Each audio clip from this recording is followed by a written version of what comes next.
Varicose వ్యాధితో బాధపడుతున్నారంట. తక్కువ ఖర్చుతో ట్రీట్మెంట్ కావాలి అనుకుంటే ఎవిస్ హాస్పిటల్ని సంప్రదించండి. నమస్తే రమ్మగారు. నమస్తే జయ. రమ్మగారు, ఏదైనా మంచి చందమామ కథ చెప్తారా? పూర్వం అట సింధు దేశంలో సుందరుడని ఒక కుర్రాడు ఉండేవాడు. వాడు ఏదో చిన్న పని చేసుకునేవాడు.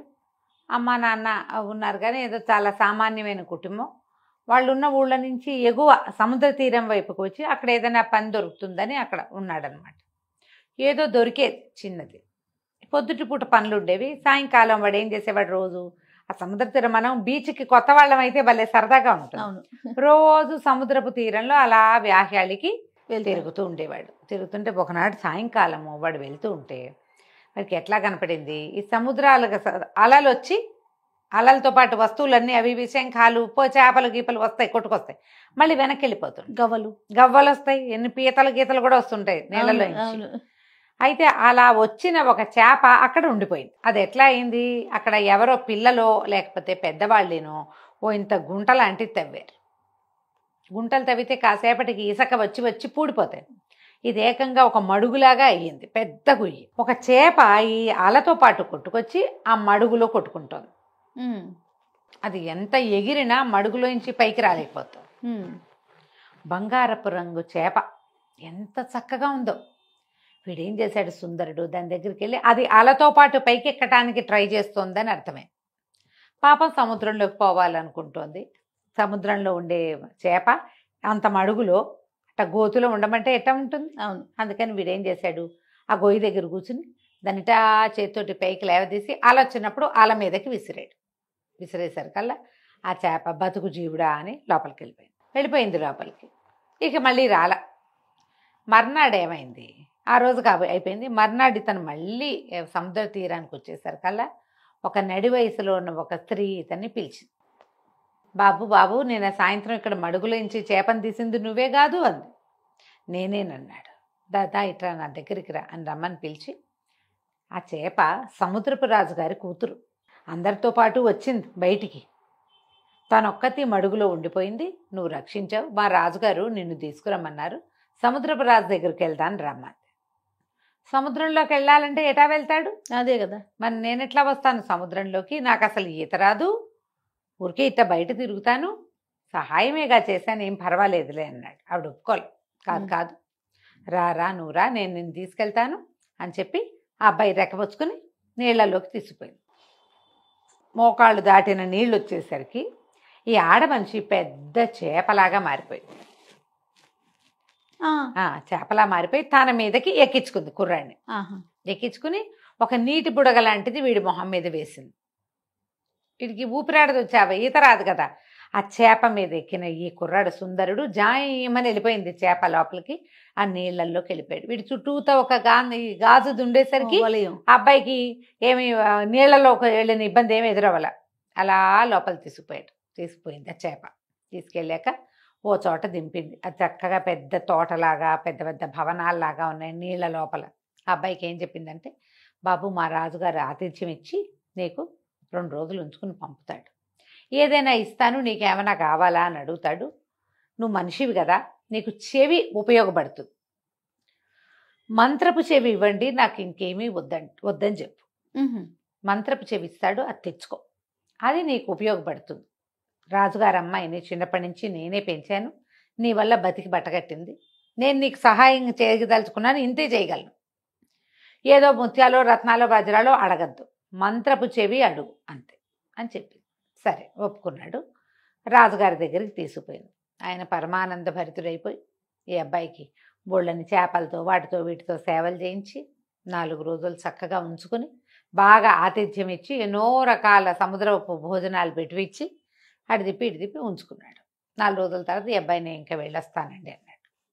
సముద్రపు రాజు అన్నాడు, అబ్బాయి నా చాలా సంతోషం కలిగించావు, మా పిల్లని రక్షించావు, 4 రోజులు వచ్చి ఆతిథ్యం స్వీకరించావు, నీకేం కావాలో చెప్పు అనగానే కుర్రాడు అన్నాడు, మంత్రపు చెవి అని ఒకటి ఉంటుందట కదండి, అది ఇప్పించండి నాకు అన్నాడు.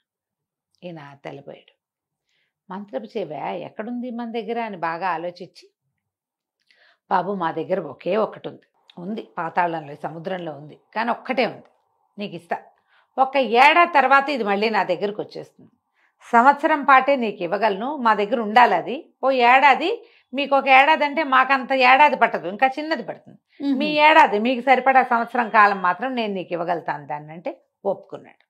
అది ఇంత బుల్లి శంఖంలాగా ఉంది. ఆ మంత్రపు చెవి షేపులో ఉంది, శంఖం వల్లే ఉంది అంతది. దాన్ని ఎత్తి ఇట్లా చెవిలో పెట్టుకుంటే అన్ని జీవుల సంభాషణలు అర్థమవుతాయి. ఓహో. ఆ మంత్రపు చెవి లక్షణం ఏంటంటే పిచ్చుకలు, పాములు, ఉడతలు, ఎలకలు, కుక్కలు, అన్నీను, పిల్లులు, అన్నిటి భాష అతనికి అర్థమవుతుంది. కొత్త భాష అర్థమవుతుంది, జంతువుల భాష అర్థమవుతుంది. సంవత్సరం పాటు దీన్ని ఎంజాయ్ చేయి నువ్వు అని చెప్పి ఆ మంత్రపు చెవిని చేతులు పెట్టాడు. ఇంకా ఏవో తినుబండారాలు కాస్త మెళ్ళో వేసుకుని 2 ముత్యాల దండలు మెళ్ళో వేసి 2 ముత్యాల దండలు చేతులకేసి పంపించారు. మళ్ళీ ఈ మొదట వచ్చిందిగా ఆడచేప, ఆవిడే చేప రూపంలో వచ్చి ఈ కుర్రాన్ని తీసుకుపోయి జయమని బయటికి తీసుకెళ్ళి సముద్ర తీరంలో వదిలిపెట్టారు. వీడికి అమ్మా నాన్న ఎవరు లేరు కదా, ఆ ఊళ్ళో ఎక్కడో ఉన్నారు వాళ్ళు. సరే వీడు మళ్ళీ పని చేసుకోవటం మొదలుపెట్టాడు. అయితే వీడు పని దగ్గరికి వెళ్ళేటప్పుడు ఒక వాగుంది అక్కడ. వాగుని దాటడానికి ఒక బండ లాంటిది పెట్టారు. అదెంత వాగు, సుమారుగా ఒక 2 అడుగులు ఉందనుకో. మామూలుగా 1 అడుగు ఉంటే మనం ఏం చేస్తాం, దాటేస్తాం. అవును. కొంచెం చిన్నపిల్లలు, పెద్దవాళ్ళు, గర్భవతులు, ఆడవాళ్ళు దాటలేరు కదా. కొంతమంది ఏం చేస్తారు, కొంచెం కాలిపడుగు మగపిల్లలు అయితే చేయమని ఒక జంప్ ఇక్కడి నుంచి అక్కడికి జంప్ చేస్తారు. అట్లా అంత జంప్ కంటే కొంచెం పెద్దది అది. విసురు లాంగ్ జంప్ చేస్తే దాటగలరు, పొరపాటున దారి పడితే బోధలో పడతారు. అందుకని దాని మీద ఒక రాయి లాంటిది వేసింది. కొంచెం నడిచి వెళ్ళటానికి పాదాలు తడుస్తాయి. నీళ్ళల్లోకే ఉంది, ఒక బండ ఉంది. ఆ బండ పక్కన వీడు ఏం చేశాడు, ఈ బోధ దగ్గర ఏదో అన్నం తెచ్చుకున్నాడు, అది తినడానికి ఒక పక్కన కూర్చున్నాడు. 2 పిచ్చుకలు తెగ కిచకిచకిచకిచకిచకిచకిచకిచకిచు అంటాయి, మాట్లాడుకుంటున్నాయి. కిచకిచలాడుతుంటే ఏం మాట్లాడుకుంటున్నాయో విందామనిపించింది అబ్బాయికి. మన దగ్గర మంత్రపు చెవి ఉంది కదా, అదే కదా. వాడికి ఇట్లా రొంటిని పెట్టుకుని ఉన్నాడు. దాన్ని ఊడదీసి ఇట్లా చెవిలో పెట్టాడు. చెవిలో పెట్టుకుంటే ఆ పిచ్చుకలు ఏం మాట్లాడుతున్నాయి, ఆ బండ మీద పిచ్చి పెదవులు నడిచిపోతారు, బంగారపు బండ అని తెలియట్లేదే వీళ్ళు దుంపతేగా వీళ్ళకి, ఎన్నేళ్ళ నుంచో నడుస్తున్నారు దాని మీద నుంచి. అది బంగారపు పలక. ఆ బోధులో పడి ఉండి పైన అంతా పాచిపట్టి అది మట్టి దానిలాగా ఉంది, రాయల్లే కనపడుతుంది. ఆశ్చర్యపడిపోయి ఇది బంగారమా. ఆ చెవి తీసి జేబులో పెట్టుకున్నాడు. వెళ్ళి ఆ బోధ దగ్గర కూర్చుని దాన్ని పైన ఉన్న పాచి అంతా బాగా తోమేసి దాన్ని పైకి లేవతీశాడు. చూస్తే ఆ మాత్రం లావులో అంత పొడుగు, ఈ 2.5 అడుగుల క్రమంలో ఉన్న అటువంటి పెద్ద బంగారపు రేఖ అనమాట అది. అదే దెమ్మనుకో. ఆశ్చర్యపడి ఇంత బంగారమా. సరే అది తీసుకున్నాడు. తీసుకుని ఇంకేముంది, అందరూ ఆశ్చర్యపోయారు. ఈ అబ్బాయి ఏం చేశాడు, 2 తాటి కమ్మలు కట్ చేసి పట్టుకొచ్చి దాని మీద వేశాడు. నడవడానికి వీలు. ఈ దిమ్మ తీసేశాడు కదా తను. ఆ దిమ్మని తీసుకెళ్ళి సొన్నార్ దగ్గర పరీక్ష చేస్తే ఏముంది, ప్యూర్ గోల్డ్. ఏ కాలాన కొట్టుకొచ్చిందో అది ఆ బోధులోకి ఉండిపోయింది. ఆ రాయిగా దాన్ని వాడేసుకుంటున్నారు. చాలా సంతోషించాడు. జీవితం హాయిగా ఉంది. మరి ఎంత సంపాదించాడు. మరి అమ్మ నాన్న వాళ్ళకి వీళ్ళకి ఏవో కొంత పంపించాడు. పక్కనున్న దేవాలయానికి ఏదో కొంత బంగారం ఇచ్చాడు. కొంత బంగారాన్ని సొమ్ము చేసుకుని కులాసాగా ఉంటున్నాడు. అయితే ఏమైంది, రాజుగారింట్లో ఏదో ఒక హడావిడి నడుస్తోంది. ఆ ఊరు రాజుగారింట్లో కూతురికి అస్సలు ఒంట్లో బాగుండ. ఆ అమ్మాయి కోసం రోజు ఎవరో ఒక వైద్యులు వస్తున్నారు. ఇతను ఒక రచ్చబండ మీద కూర్చునేవాడు. ఆ వైద్యులు రాకపోక కనపడుతూ ఉండేది. ఎవరో ముసలి వాళ్ళు వీళ్ళు వస్తే వాళ్ళందరికీ ఏవో రొట్టెలు కొనిపెట్టి అవి తినడానికి కొనిపెట్టి చేస్తూ రచ్చబండ దగ్గర కూర్చునేవాడు.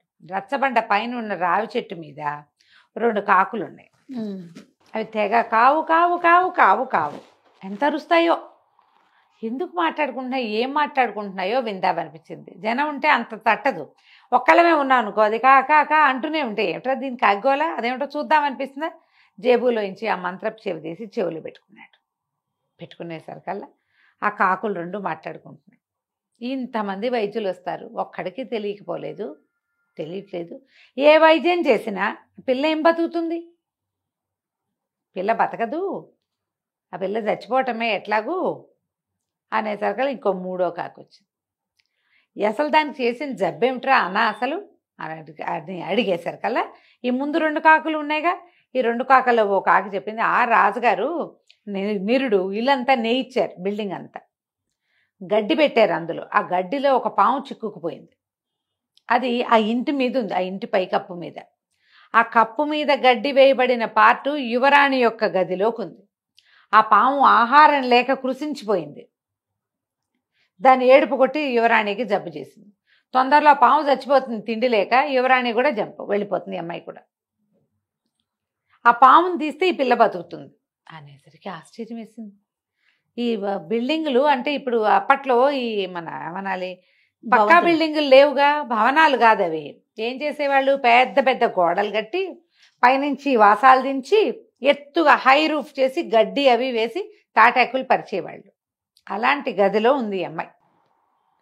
ఆ అమ్మాయి ఎక్కడుందో ఆ గది పై భాగంలో ఉన్న గడ్డిలో ఒక పాము శల్యావశిష్టంగా చచ్చిపోవడానికి సిద్ధంగా ఉంది.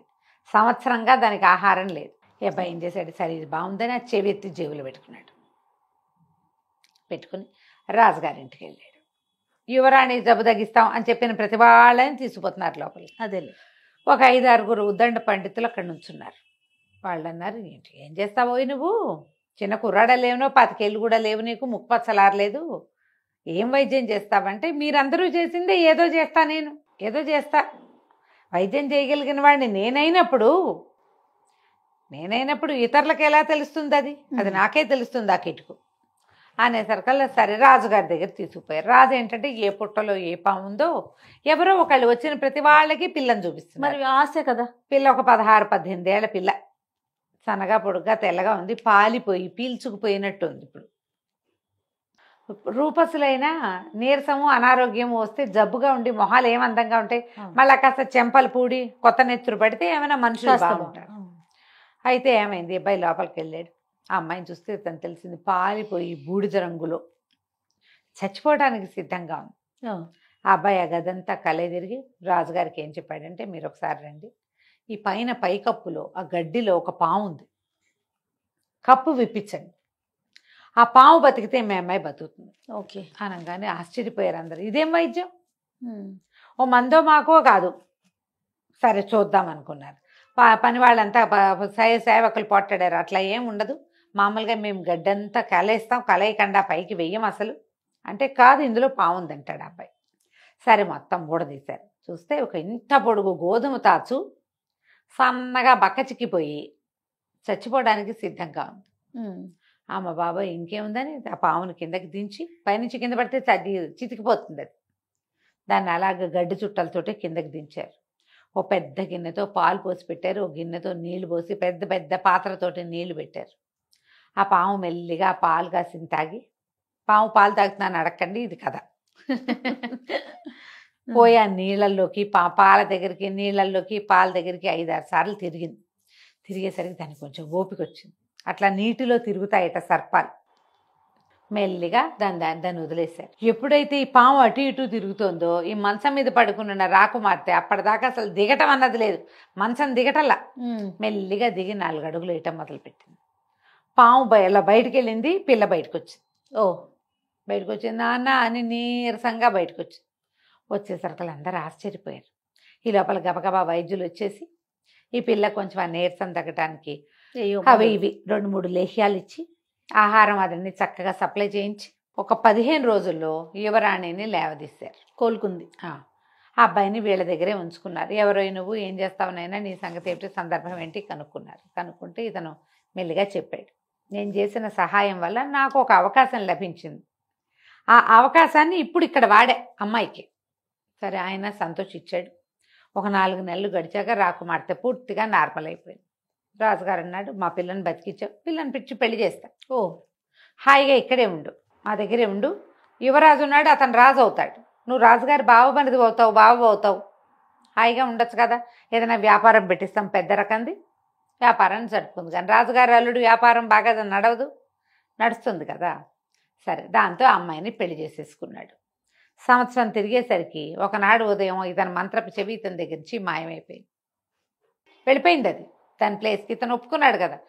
కానీ ఇతను మాత్రం రాజుగారికి అల్లుడు అయిపోయాడు. చక్కగా తన దగ్గర చేరిన బంగారాన్ని జాగ్రత్త పెట్టుకున్నాడు.